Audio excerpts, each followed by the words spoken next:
welcome back to On to Football. Today's review is on the Nike Field General 3 Elite TD. Such a long name for these cleats, but I will be giving you guys the detailed review of these cleats in this box right here.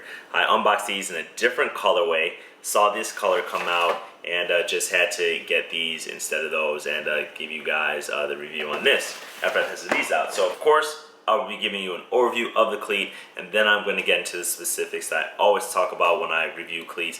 I'll be giving you a detail on the traction, the fit, the durability, the cushioning, the ventilation, and of course the weight of the cleat. So without further ado, let's get into the review. This is the third version of the Field General, and actually the first version of the Field General that I got in. This is the Elite version, not the regular version, so there is a difference. Not only is there a price difference, but there actually is a material difference in the actual cleat. So the overview of this cleat, first of all, design. Design is awesome. I think the first of the Field Generals, it came out with Russell Wilson kind of wearing the cleat, and it was pegged as for quarterbacks, right? It's like the 5-star, general on the inside cleat for quarterbacks. But this cleat is not for quarterbacks. It's much more than that. It's actually an alpha cleat, even though it doesn't have it in the name.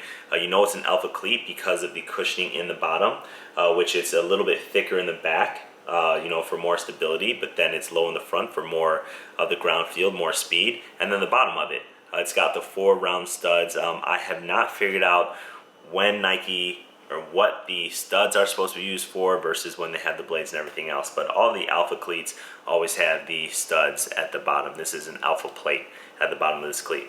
It does use synthetic leather. It doesn't even feel like leather, so I don't know why they call it that, but it's a synthetic material that's on the cleat. All of the Field Generals have the camel look. So this is the green camel with the gold, blue tips on the bottom. It's actually blue on the inside too. You're not gonna be able to see it, but it's blue and gold. It's just an awesome colors the way they look together. Then it has kind of this foam upper. It's asymmetrical. It gives you cushioning and support while also allowing lateral movement with the ankle. And then it has these 2 pull tabs to help you pull on the cleat because obviously it's going to be a snug fit, a lot like the Vapor Untouchable Pro cleats and the Vapor Untouchable 2 cleats. The design is pretty awesome in terms of the laces. It's got the crisscross pattern that matches the outsole. Now what's interesting about this cleat is the dynamic fit that they talk about. This cleat does not have fly wire, but it does have something that is pretty close to fly wire that's inside the cleat. You can see this crisscross mesh that is not just for design. There's actually a synthetic overlay that's over the mesh, and you can see here where this is part of it, right? It's designed to give a dynamic fit, kind of like fly wire, but not nearly as good as fly wire. So that's the overview of the cleat, and now we'll get into the specifics. First, I'll talk to you guys about traction. Alpha cleats. What do I think about the traction plate on alpha cleats? They give you an all-around good traction. So they're pretty good on turf.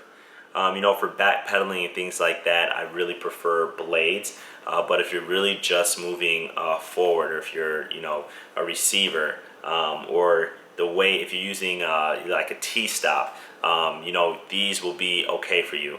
They're really good in grass because they point straight down. They can really break through some of the grass. So for a grass cleat, the plate is pretty good, right? For different lengths of grass, both the short and a little bit longer. So because of the benefits in those, in both the turf and the grass and the way it's positioned with the studs, I did give this an 8 out of 10.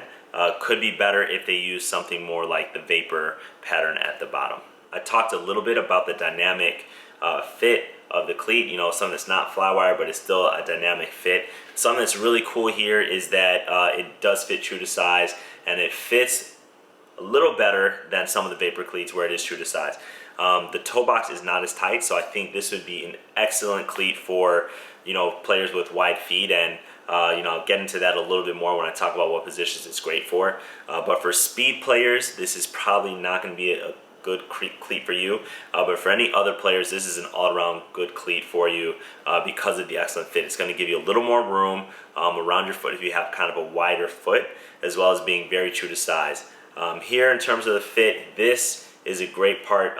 They used to call this an internal booty. This is just like a collar to give you that nice snug fit, and then you have the overlay to wrap around the foot.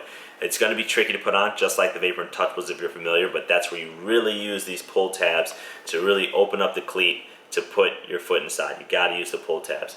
So for fit, it did get an 8.5 out of 10. A little disappointed with the weight of these cleats, probably because of the synthetic leather that they use, because of the foam collar. It does use a lot of material in here. It is heavily padded on the inside.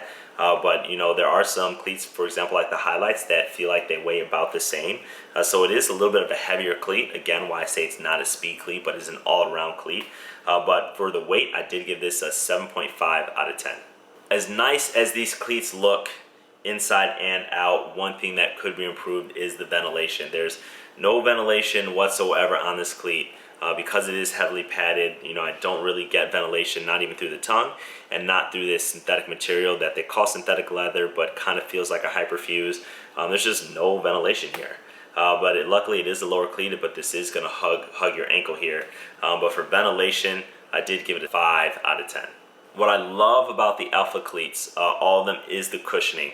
So the Vapor cleats are not going to have the same cushioning as this, but because this is a hybrid Alpha cleat for different positions, it's really going to have that thick cushioning in the back. So it's really going to be solid in the heel of the cleat, but then in the front it's going to be really thin. They started this on the Alpha speeds, I believe, but it is just a great cushioning to have it thicker in the back and thinner in the front. You get all of the field feel and control on your foot, that toe off, as well as the support in the back. So for cushioning, this is excellent. I gave it a 9 out of 10. Due to the materials used in this cleat, kind of this hyperfused material or synthetic leather, I don't want to call it a hyperfuse, because of the overlays, this is going to be a solid cleat that's going to last you all season. What's really cool is that when you look at the bottom of the cleat, this is not chrome throughout the whole thing, right? They actually put blue here, which not only is it a cool look, I mean, who thought that camel green would go with gold and blue, but it looks awesome. The thing is that when you run in grass, this is not going to chip, because it's not the chrome colorway. The chrome chips, but this color will not.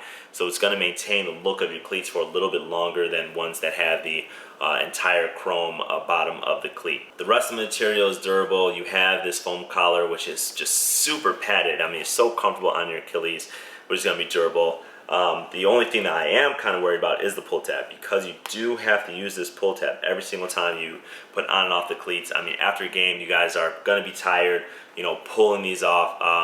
I'm just worried about this eventually ripping or coming away from the seam, but time will tell. But for durability, I did give this an 8.5 out of 10. Now, what position can this cleat be used for? Any position that's on the field. Quarterbacks, of course, running backs, tight ends, your possession receivers, even some DNs, linebackers, safeties. Would not recommend it for your speed receivers, would not recommend it for your corners and some of your DBs. But for everyone else, this is a solid cleat, and I look forward to using this one just more, partly just because of how it looks. I can't get over the looks of this. The green, gold, and blue at the bottom is probably my favorite looking cleat out of anything that I have right now in my collection. So that's who you would use it for. They do retail for $125. You might be able to get them cheaper now that it's already August.